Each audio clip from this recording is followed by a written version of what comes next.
أعوذ بالله السميع العليم من الشيطان الرجيم من همزه ونفخه ونفثه. بسم الله الرحمن الرحيم. عبس وتولى أن جاءه الأعمى وما يدريك لعله يزكى أو يذكر فتنفعه الذكرى. أما من استغنى فأنت له تصدى وما عليك ألا يزكى. وأما من جاءك يسعى وهو يخشى فأنت عنه تلهى. كلا إنها تذكرة فمن شاء ذكره في صحف مكرمة مرفوعة مطهرة بأيدي سفرة كرام بررة. قتل الإنسان ما أكفره من أي شيء خلقه من نطفة خلقه فقدره ثم السبيل يسره ثم أماته فأقبره ثم إذا شاء أنشره. كلا لما يقض ما أمره فلينظر الإنسان إلى طعامه أنا صببنا الماء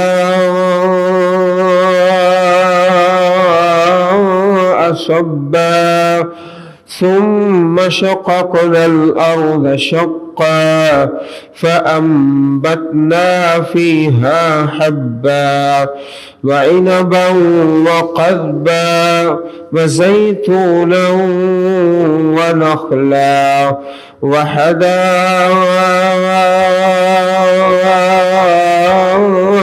غلبا وفاكهة وأبا متاعا لكم ولأنعامكم. فإذا جاءت الصاخة يوم يفر المرء من أخيه وأمه وأبيه وصاحبته وبنيه لكل امرئ منهم يومئذ شأن يغنيه. وجوه يومئذ مسفرة ضاحكة مستبشرة ووجوه يومئذ عليها غبرة ترهقها قترة أولئك